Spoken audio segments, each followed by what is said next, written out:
In a far and distant place, across the crystal mountains and through the icy wastes, a mile from where your dreams are, turn left at Wonderland. You'll find a house that no one knows and a very special man.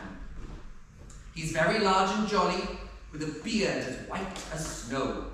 Of course, it's Father Christmas, but there's something you don't know.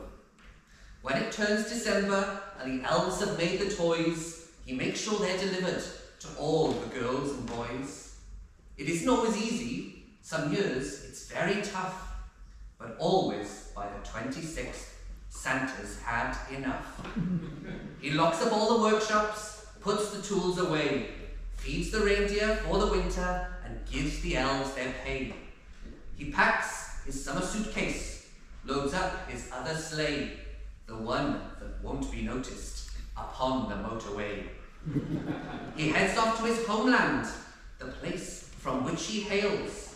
It's always been a secret that Santa comes from Wales. He was born in Aberhandy.